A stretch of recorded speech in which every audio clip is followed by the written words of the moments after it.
오늘은 다니엘의 기도응답이라는 제목을 가지고 다니엘서 9장 20절부터 23절까지 말씀을 좀 살펴봤으면 좋겠습니다.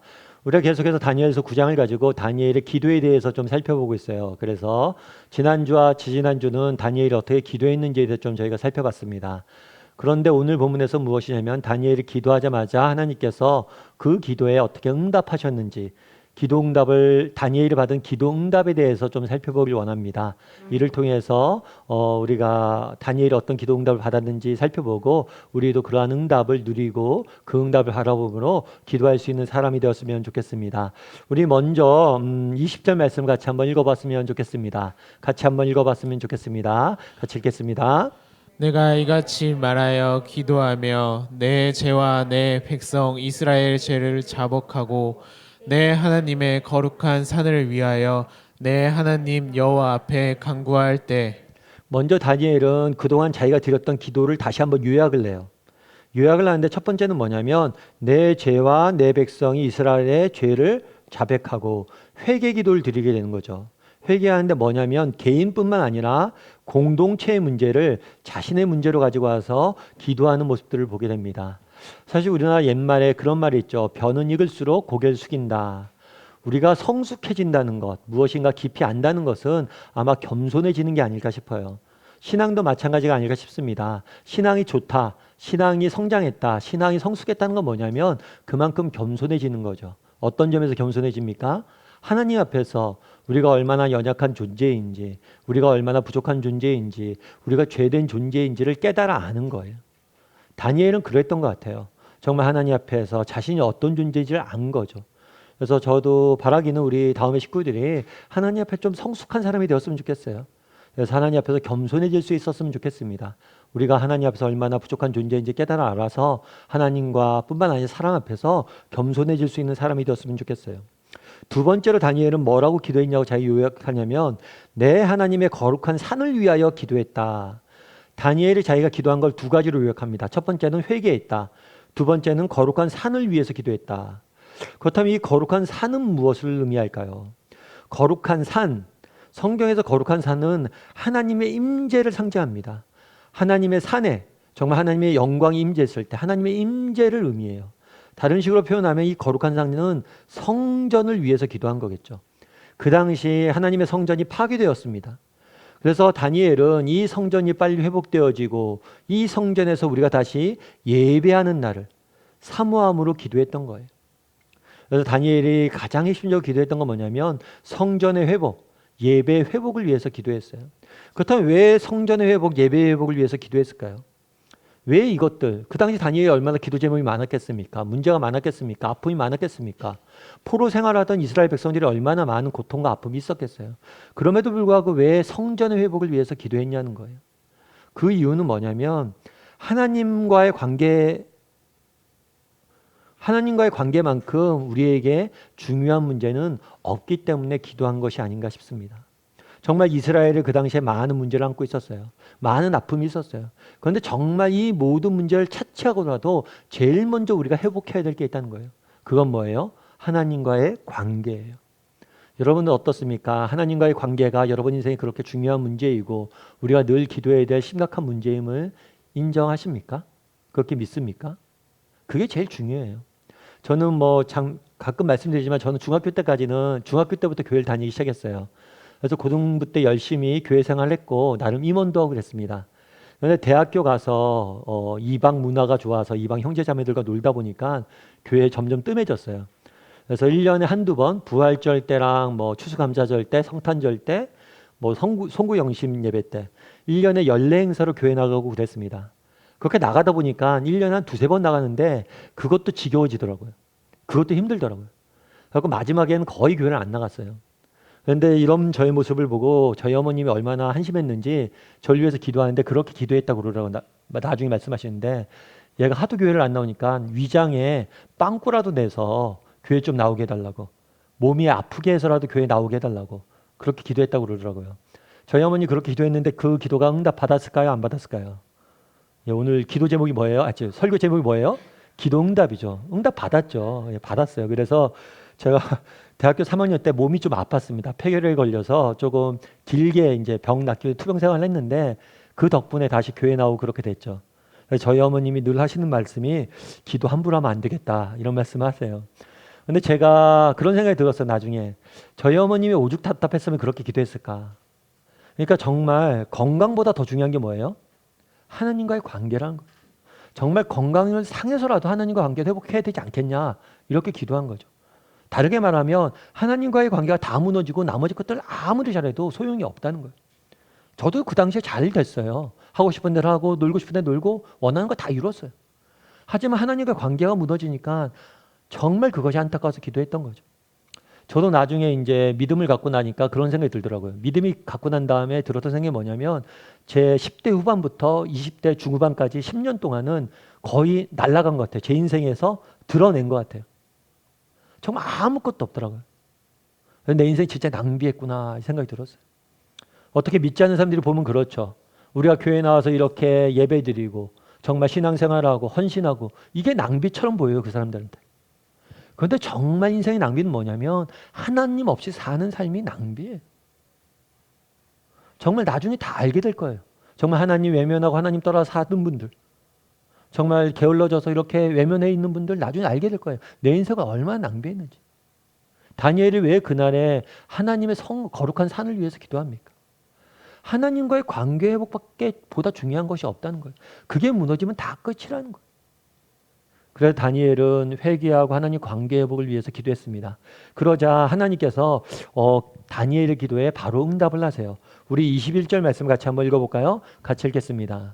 곧 내가 기도할 때에 이전에 환상 중에 본 그 사람 가브니엘이 빨리 날아서 저녁 제사를 드릴 때쯤에 내게 이르더니 예, 그 사람 가브리엘 돼 있는데 이건 사람이 아니라 천사를 의미해요. 가브리엘 천사. 환상 중에 가브리엘 천사를 보내셔서 다니엘에게 응답하신 거죠.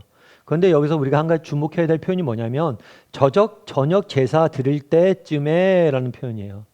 이 표현은 뭐냐면 저녁 제사는 언제 드리냐면 오후 3시에 드립니다. 예루살렘 성전에서 제사를 아침과 저녁에 드려요. 근데 이 저녁 제사라는 것은 오후 3시에 드리는 제사를 저녁 제사라고 이야기합니다. 그런데 이 표현은 우리가 오후 3시구나 이렇게 넘어갈 수도 있는데 굉장히 이상한 표현이에요. 왜냐하면 다니엘은 저녁 제사를 드린 지가 70년 전이에요.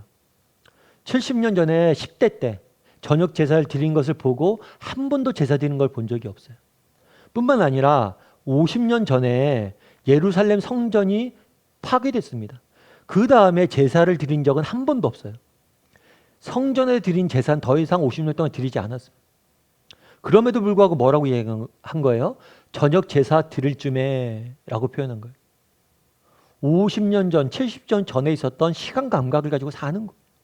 그렇다면 왜 이런 표현을 썼을까요? 이 표현을 통해서 주고자 했던 메시지는 뭘까요? 그거는 다니엘의 마음속에 있던 뭐예요? 그리움을 보여주는 거죠.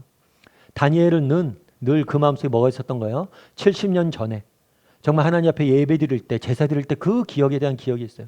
그걸 그리워했던 거죠. 그래서 이것은 그리움뿐만 아니라 다니엘의 마음에 있는 갈망을 보여줘요. 그 마음에 있는 갈망. 아까도 거룩한 산을 위해서 기도했다고 그랬잖아요. 정말 늘 시선이 어디에 맞춰져 있는 거예요? 아, 그때 예배 드릴 때. 그것에 맞춰서 마음을 갖고 있는 것을 보게 됩니다. 그런데 다니엘의 모습을 보면 단순히 마음만 있었던 건 아니에요. 행위도 있었어요.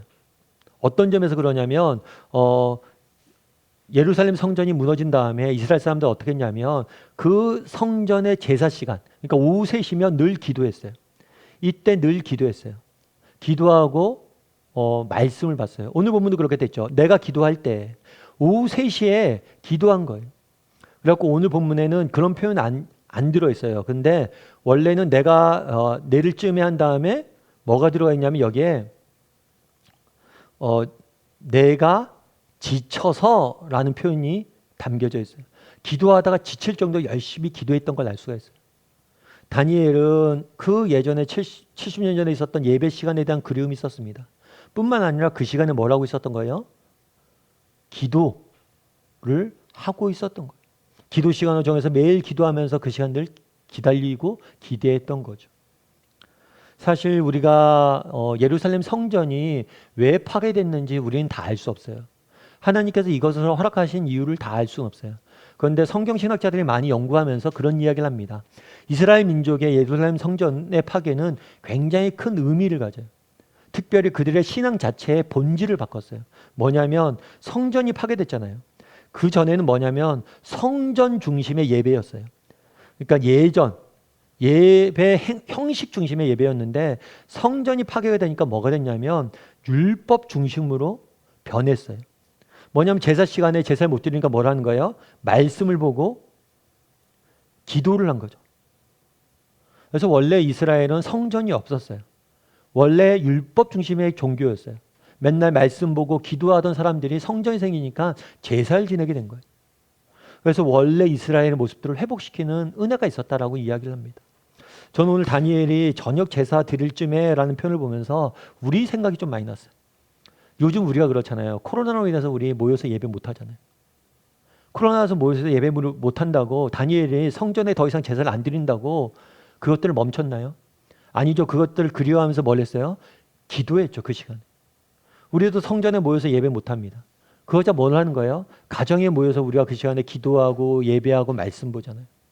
아마 오늘날 다니엘이 살았고 오늘날 성전이 파괴되었다면 아마 바벨론의 포로로 잡혀갔던 다니엘은 시간을 정해서 온라인으로 함께 예배하고 기도했을 거예요. 어쩌면 우리가 지금 비록 모여서 예배하지 못합니다. 하지만 다니엘이 가졌던 그런 마음들을 가졌으면 좋겠어요. 그런 모습들을 가졌으면 좋겠어요. 비록 우리에게 성전이 없지만 그 성전을 기억하면서 그 시간을 정해서 말씀과 기도로 더 하나님께 가까이 가는 것. 정말 우리가 가정에서 예배하고 정말 삶으로 예배하는 그런 것들을 회복시키는 것. 그것이 어쩌면 이 시기에 우리가 해야 될 일이 아닐까 싶어요. 사실 우리가 다니엘처럼 살아볼 수는 없잖아요. 뭐 다니엘처럼 우리가 어떻게 살습니까? 포로로 잡혀가지 않는 이상. 그런데 어쩌면 이런 시기가 코로나 때문에 힘들다가 아니라 어쩌면 하나님께서 우리에게 다니엘처럼 살 수 있는 시간들을 주셨구나 하면서 다니엘처럼 살았으면 좋겠어요. 그래서 여름 성경학교 같은 것도 하는 거잖아요.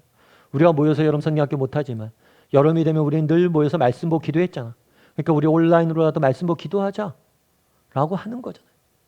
그래서 우리가 정말 다니엘이 그날에 저녁 제사 드릴 시간에 기도했던 것처럼 정말 여전히 믿음을 지켜가는 저와 여러분이 되기를 주님으로 소원합니다. 그런데 오늘 21절에 보면 재미있는 표현이 있어요. 그건 뭐냐면 기도할 때 뭐요? 곧 기도할 때 곧 하나님께서 응답하셨어요. 그 다음에 가브리엘 천사가 어떻게 날아왔다고요? 빨리 날아왔어요. 이 곧이랑 빨리라는 표현을 통해서 주고자 했던 메시지는 뭘까요? 그건 뭐냐면 즉각성이에요. 즉각성. 하나님께서 우리 기도에 대해서 즉각적으로 뭘 했다는 거예요? 응답했다는 거예요. 여러분, 하나님께서 우리 기도에 즉각적으로 응답하신다는 것을 믿으세요? 사실 우리는 그런 얘기를 하죠. 즉각적으로 응답한다. 목사님 그런데 즉각적으로 응답 안 하시고 나중에 응답하는 것도 있지 않아요? 뭐 이렇게 생각할 수 있어요. 즉각성과 나중을 서로 대비되는 개념으로 이해할 수 있는데 이건 그렇지가 않아요. 다니엘의 기도도 마찬가지예요. 다니엘의 성전의 회복을 위해서 기도했습니다. 이건 분명히 나중에 응답되었어요. 하지만 이것은 나중에 응답되었지만 성전의 회복은 나중에 응답되었지만 즉각적으로 다니엘에게 주신 응답 또한 있었어요. 그래서 즉각성과 나중에 하는 것은 대립되는 게 아니라 늘 우리가 기도할 때 뭐예요? 즉각적으로 응답되는 게 있습니다. 늘 기도할 때 또 뭐가 있어요? 나중에 응답되는 게 있어요. 그래서 이건 항상 같이 응답되는 거예요. 그래서 우리는 두 가지의 응답을 받는 거예요. 뭐예요? 기도하는 자리에서 받는 응답이 있고 나중에 응답되는 게 있어요. 이걸 여러분들이 믿어야 돼요. 그러면 다니엘이 그날 즉각적으로 기도하는 자리에서 응답받은 응답은 뭐냐? 그거에 대해서 우리가 한번 살펴봤으면 좋겠는데요. 그거는 22절과 23절 말씀을 같이 한번 읽어봤으면 좋겠습니다. 같이 읽도록 하겠습니다. 내게 가르치며 내게 말하여 이르되 다니엘아 내가 이제 내게 지혜와 총명을 주려고 왔느니라. 곧 내가 기도를 시작할 즈음에 명령이 내렸으므로 이제 내게 알리러 왔느니라. 너는 크게 은총을 입은 자라. 그런즉 너는 이 일을 생각하고 그 환상을 깨달을지니라. 아멘. 오늘 보면 첫 번째로 주신 응답 뭐냐면 이거예요. 내가 이제 내게 뭘 준다고요? 지혜와 총명을 줄 것이다. 다르게 표현하면 능력을 줄 거예요. 지혜도 주시고 능력도 줄 거예요. 그런데 이 능력을 주신 이유는 뭐예요? 이 능력과 지혜를 가지고 지금에 닥쳐있는 문제, 어려움들을 이겨내라는 거죠. 어려움을 이겨낼 수 있는 능력을 주세요. 우리가 기도하는 순간에 분명히 하나님 주시는 은혜가 있습니다. 그 은혜는 뭐예요? 능력이에요. 어떤 능력이요? 어려움을 이겨낼 수 있는 능력을 주세요. 지혜도 주시고 능력도 주시고 힘도 주세요. 근데 우리가 한 가지 기억할 것이 있어요. 능력을 주시는데 모든 것을 다 해결해 주시는 건 아니에요. 오늘 본문에 보면 뒷부분에 이렇게 됐어요. 너는 이 일을 생각하고. 지혜를 줬으니까 지혜를 준 지혜를 가지고 뭘 하라고요? 생각을 하라는 거예요. 다르게 이야기하면 지혜는 하나님이 주시는 선물입니다. 선물이고 생각은 뭐냐면 우리 인간의 책임이에요. 분명 공부하는 자녀들을 위해서 우리가 기도합니다. 그럼 분명히 하나님께서 우리 자녀에게 뭘 줄 거예요? 지혜를 주실 거예요. 하지만 공부할 책임은 누구에게 있어요? 우리에게 있어요. 자녀들의 시험을 위해서 기도하고 있습니까? 분명히 하나님께 지혜를 주실 것입니다. 하지만 공부할 책임은 누구에게 있어요? 우리에게 있어요. 직장 생활도 마찬가지예요. 여러분 직장을 위해서 기도하십시오. 그럼 여러분에게 분명히 지혜를 주실 거예요. 그리고 여러 가지 관계를 잘 해결할 수 있는 그런 성숙함들을 주실 거예요. 뿐만 아니라 필요한 여건들을 주실 거예요. 하지만 그것들 가지고 우리가 뭘 해야 돼요? 일해야 돼요. 기독교는 게으른 종교가 아닙니다. 그렇다면 왜 이것들을 일하게 하셨을까요? 그것은 뭐냐면 목적 때문에 그래요. 하나님의 목적은 뭐예요? 우리가 하나님을 닮아가길 원하세요. 정말 하나님과 함께 일하길 원하세요. 정말 이 일을 하면서 하나님의 마음을 배우고 하나님을 닮아가길 원하는 거예요. 그래서 다 해주지 않는 거예요. 정말 사랑하잖아요. 그러면 일을 맡겨요. 여러분 정말 직장에서 직장 생활하는데 우리 사장님이 회장님이 나한테 일을 아무것도 안 맡긴다. 가만히 놀라고만 한다. 그럼 정말 행복할까요? 아니죠. 직장 생활할 때 중요한 일도 맡고 어려운 일도 맡아야죠. 왜냐하면 그걸 나를 신뢰하는 거잖아요. 우리가 자녀들이 어렸을 때 다 해줍니다. 그런데 자녀가 크면 다 안 해줘요. 왜요? 사랑하니까 그런 거예요. 자녀들을 믿고 맡기고 그들이 정말 성장해서 더 성숙해지길 원해서 그런 거예요. 하나님도 마찬가지입니다. 하나님께서 처음에 우리가 기도하자마자 무엇을 주실 거예요? 능력을 주실 거예요. 선물을 반드시 주십니다. 대신에 이 선물을 받은 자로서 우리는 열심히 노력하고 살아야 돼요. 그래서 바라기는 우리 다음의 식구들이 기도할 때만 하나님께서 능력 주시고 지혜 주실 걸 믿기 바랍니다. 반드시 그 자리에 주실 거예요. 그리고 또 한 가지 재미있는 오늘 본문의 표현이 있어요. 그건 뭐냐면 지혜와 총명을 주시는데 두 번째는 뭐라고 표현되냐면 너는 크게 은총을 잡은 자다 이렇게 이야기를 합니다. 이 은총을 입은 자다라는 표현은 어떤 표현이냐면 너는 소중한 존재다. 너는 귀중한 존재다라는 의미예요. 그래서 우리는 귀중한 존재구나. 그래갖고 넘어갈 수가 있어요. 그런데 이거는 이렇게 굉장히 간단한 단어는 아니에요. 이 크게 은총 입은 자다라는 표현은 구약에 7번밖에 쓰이지 않았어요. 굉장히 조금 쓰인 표현이죠. 굉장히 드문 표현이에요. 그리고 이것은 딴 성경에서 뭐라고 표현되어 있냐면 탐하다 라는 표현이 탐하다. 예를 들면 그런 거겠죠. 여러분들 친구를 만났습니다. 근데 친구가 어떤 새로운 기계를 하나 사왔어요. 이거 보여주는 거야. 야야 이거 봐라 이거 봐라. 어이 좋네. 어이 괜찮네. 야 잘 써라. 그러면 진짜 좋은 걸까요? 아닐까요? 그건 진짜 좋은 게 아니에요. 그냥 아유 좋다니까 좋은 거지. 그런데 딱 보고 너무 좋아 보여요. 그럼 어떻게 돼요? 집에 와서 생각나죠. 저거 가져야 되는데. 꿈에도 생각나죠. 저거 사달라고 그럴까? 살까? 이 탐하다는 단어는 이런 단어예요. 밤잠을 못 이루면서 뭐예요? 갖고 싶은 거. 그러니까 네가 그만큼 존귀한 존재라는 거예요. 네가 하나님께서 밤잠을 설치면서 널 뭐 하는 거예요? 갖고 싶다는 거. 그만큼 너가 귀중한 존재라는 거예요. 그럼 이 얘기를 왜 해줬을까요? 이 이야기를 들은 다니엘의 심정은 어땠을까요? 사실 저는 이제 평생 이제 교회를 3군데 다녔던 것 같아요, 지금까지. 제 모교회는 이제 강남교회라고 노량진에 있는 교회예요. 거기서 중학교 때부터 제가 사역자로 이제 신대원 사역하기 전까지 다녔고요. 그 다음에 신대원 가서 부교육자로서는 사랑의 교회에서만 신앙생활을 했어요. 그러다 개척해서 다음 교회에 이제 다니고 있는 건데, 그러니까 평생 3교회 다닌 거죠. 그래서 제가 부교육자 시절 이야기하면 할 얘기가 별로 없어요. 왜냐하면 한 교회 다녔고 한 목사님 모시고 그냥 사역했기 때문에 별로 할 얘기가 없습니다. 그런데 이제 제가 이제 그래서 사랑의 교회 얘기도 많이 하고 옥하는 목사님 얘기도 많이 하는데 옥 목사님이 이제 저희 부교육자 때 옥 목사님 굉장히 마음이 따뜻하세요. 근데 표현을 잘 안 하세요. 그래서 우리 가끔 이제 교육자들이 가끔 인사하면 옥 목사님이 인사를 받는 경우가 있거든요. 그럼 저희끼리 그런 얘기를 해요. 야, 너 교육자인지 모르는 모양이다. 성도인 줄 알고 인사 받으셨나 보다. 교육자들 인사 안 받거든요. 그냥 진짜 인사 안 받으세요. 그런데 마음은 따뜻하세요. 그리고 그런데 이렇게 살갑게 얘기하는 스타일이 아니세요. 근데 가끔 옥 목사님이 이렇게 지나가시다가 제 방이나 이렇게 가끔 들른 적이 있어요. 가끔 들러서 가끔 그런 얘기 합니다. 야, 승원아, 내가 이번에 뭐 봤는데 양 목사 수고했다. 잘했다. 그러고 지나가세요. 쓱. 그러면 그게 굉장히 짧은 말 한마디인데 진짜 너무 행복하더라고요. 그래갖고 그때 그런 말을 칭찬 하나 들으면 한 몇 달은 그냥 걷더니 갑니다. 별거 없어도. 그러면 그때 들었던 생각이 있어요. 저희가 정말 내가 존경하는 목사님 말 한마디에 이렇게 가슴이 뛰고 웬만한 힘든 것도 이겨낼 수 있는데 정말 하늘에 계신 하나님께서 우리에게 그런 말씀하신다면 얼마나 값질까. 그날에 그 얘기한 거잖아요. 야, 크게 은총을 입은 다니엘아. 왜 이 말씀을 주셨냐는 거예요. 이것은 확신을 주시기 위해서 그런 거예요. 어떤 확신이요? 자신에 대한 확신을 주기 위해서 그런 거예요. 정말 이 땅을 살다 보면 우리가 힘들고 지친 날들이 있습니다. 왜 힘들고 지칠까요? 뭐 육신이 힘들고 지친 날들도 있어요. 그런데 사실은 대부분은 우리 마음이 상하는 거예요. 마음에 스크래치 입는 거죠. 상처 입는 거죠. 맨날 세상 속에서 우리가 듣는 얘기는 뭐예요? 야, 너 그 쉬운 일 하나 못하냐? 야, 너 집에서 애 하나 못 보냐? 야, 너 그 쉬운 공부 하나 못하냐? 너 왜 그렇게 생겼냐? 맨날 우리의 자존감을 낮추는 이야기들만 듣지 않습니까? 그렇게 세상에 살다 보면 저녁에 힘이 다 빠지는 거죠. 지치는 거죠. 그런데 우리는 그런 존재가 아니에요. 그날에 하나님께서 뭐라고 그래요? 너는 너무 소중한 존재라는 거예요.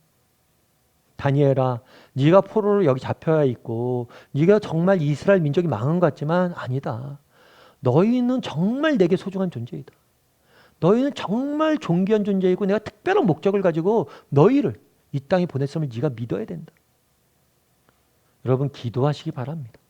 기도할 때 하나님께서 무엇을 주십니까? 능력을 주세요. 기도하실 때 기도하시기 바라요. 기도할 때 하나님께 뭘 주세요? 확신을 주세요. 어떤 확신이요? 우리에 대한 확신을 주세요. 그러지 않아요? 내가 널 위해서 십자가에 못 박혀 죽었잖아요. 예수 그리스도께서 우리를 위해서 십자가에 못 박혀 죽었잖아요. 그만큼 우리를 소중한, 우리를 너무 탐내서 자신의 아들까지 주면서 우리를 얻고자 했던 거죠. 그래서 그런 확신을 갖길 원했던 것 같아요. 바라기는 우리 다음의 식구들도 이 확신이 있었으면 좋겠고요. 이 확신을 어떻게 가질 수 있습니까? 기도하십시오. 기도하다 보면 하나님께서 우리 마음을 어루만져요. 우리 마음을 회복시켜요. 우리에게 확신을 주십니다. 그리고 마지막으로 하나님께서 주신 기도응답이 있어요. 그건 뭐냐면 그 환상을 깨달을지니라. 환상을 깨닫게 한 거예요. 그렇다면 이 환상은 뭘까요? 이건 나중에 다시 배우겠지만 하나님의 선하신 계획이, 다르게 표현하면 하나님에 대해서 확신하는 거예요. 하나님을 확신하는 거죠.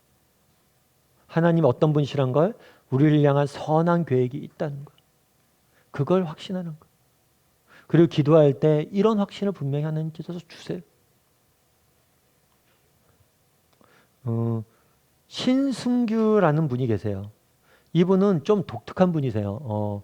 하버드 대학교와 그 다음에 프린스턴과 MIT를 동시에 합격한 분이세요. 이 대학들이 하나하나가 다 유명한 대학 아닙니까? 보통 뭐 저 같은 사람 꿈도 못 꾸는 그런 대학이죠. 그런데 그곳을 3군데 다 합격하면 얼마나 똑똑한 사람이겠어요. 그런데 그 신승규 씨가 학교도 좋은 학교 나왔을 뿐만 아니라 나중에 졸업한 다음에 애널리스트라고 뉴욕에 있는 그 증시에 정말 유명한 회사에서 많은 그런 투자자로서 이름을 날린 분이에요. 그런데 이분이 독특한 재미있는 이력이 하나 있어요. 그건 뭐냐면 시각장애인 1급이에요. 시각장애인 1급은 거의 앞을 못 보는 거예요. 제가 그분의 책을 좀 읽어봤어요. 읽어봤는데 출근하는데 어떤 날 2시간 걸린 적도 있대요. 시각장애인은 길을 외워서 가야 되잖아요. 그런데 한 번 길을 잘못 뜨면 회사까지 찾아가는 게 너무 힘든 거예요. 2시간이 걸렸다고 이야기를 해요. 진짜 하루하루 사는 게 너무 힘든 거죠. 여러분 정말 우리가 매일 아침에 눈 떠서 그냥 학교 가잖아요. 직장 가잖아요. 그거 감사하다고 생각해야 돼요. 정말 그거 가는 거 딴 사람 2시간, 3시간 헤매면서 가는 길이에요. 그런데 이 사람이 이 어려움들을 이기고 사실은 이런 위치에 오른 거죠. 근데 이 사람이 시각을 장애인이 된 게 9살 때였대요. 9살이면 뭐 철이나 있겠습니까? 그런데 앞을 못 보게 됐으니까 얼마나 억울하겠어요. 그런데 그 당시에 이분이 시력을 냈을 때는 그 당시에는 시각장애인이 할 수 있는 것이 아무것도 없었어요. 거의 없어요. 대부분의 시각장애인들은 나중에 안마 기술을 배워서 안마사가 돼야만 해요. 근데 그 부모님들이 그게 너무 안타까운 거예요. 저기 눈도 못 보는데 안마사가 된다는 사실이. 그래서 그 직업을 폄하하는 건 아니에요. 근데 그 사실 그냥 부모가 안타까웠나 봐요. 그래서 뭘 했냐면 피아노를 사줬대요. 피아노를 사줬는데 눈도 안 보이는데 피아노를 어떻게 칩니까? 건반 다 외우고 악보 다 외운 거예요. 그런데 나중에 이야기를 해요. 나중에 공부를 하잖아요. 공부를 할 때 이 악보 외웠던 게 너무나 악보 외우는 훈련들이 너무나 큰 도움이 됐다. 하고 나중에 우여곡절국에 유학까지 가서 다시 전공을 바꿔서 애널리스트가 된 거였더라고요. 쭉 읽으면서 어떤 기자가 물어요. 아니 도대체 어떻게 이것들을 극복하고 이렇게 이겨낼 수 있었습니까? 그랬을 때 그 사람이 이렇게 이야기합니다. 어떻게 얘기하냐면 나의 계획보다 하나님의 계획이 크다는 사실을 알게 된다면 우리는 어떤 어려움이 있어도 이겨낼 수 있습니다. 이렇게 이야기하면서 이런 말을 덧붙여요. 제 마음대로 제가 원했던 시기에 무엇인가 되지 않았다고 불평했던 것들이 모두 더 좋은 일들로 돌변하는 현실을 살다 보면 누구나 이런 신앙의 삶을 살아갈 수 있을 것 같습니다. 자기가 불평했던 게 뭐예요? 더 좋은 일로 변했다는 거예요. 정말 힘들게 악보를 외워가서 전체 악보를 외우면서 피아노를 쳤던 게 내가 나중엔 정말 살아가는 데 큰 도움이 됐다는 거예요. 그리고 맹학교에서 보냈던 그 시간이 외국 문화에 적응하는데 너무나 시간이 도움이 됐고 보지 못했기 때문에 더 많은 것들을 내가 쉽게 적응할 수 있었다는 거예요. 그러면서 나의 계획보다 누구의 계획이 크다고요? 하나님의 계획이 크다. 그날에 다니엘에게 환상을 보여주셨습니다. 왜 보여줘요? 선하신 하나님에 대해서 확신하는 거예요. 내가 선한 계획이 있다는 겁니다. 바라기는 우리 다음의 식구들도 정말 하나님의 계획의 선하심을 확신하시기 바랍니다. 정말 그것을 확신했을 때 우리도 어떤 어려움이 있어도 신앙의 길을 걸어갈 수 있는 거예요. 그날에 다니엘이 기도했습니다. 다니엘의 기도한 내용들에 대한 실질적인 응답은 나중에 되었을지 몰라요. 그런데 기도하는 그 자리에서 분명히 하나님이 주신 응답들이 있습니다. 첫 번째는 뭐예요? 지혜와 총명을 주셨죠. 두 번째는 뭐예요? 너 자신이 얼마나 소중한 존재인지 확신을 주셨죠. 세 번째는 뭐예요? 선하신 하나님에 대해서 확신을 주셨어요. 바라기는 우리 다음의 식구들이 기도했으면 좋겠어요. 다니엘처럼 기도했으면 좋겠어요. 기도했을 때 분명히 그 자리에서 이런 확신을 주실 겁니다. 이 확신이 있어야 살아요. 하나님이 능력도 주실 것이고 확신도 주실 거예요. 자신과 하나님에 대한 그런 확신과 정말 믿음을 가지고 능력을 가지고 또 인생의 문제와 어려움들을 이겨낼 줄 아는 우리 다음의 식구들이 되기를 주님의 이름으로 소원합니다.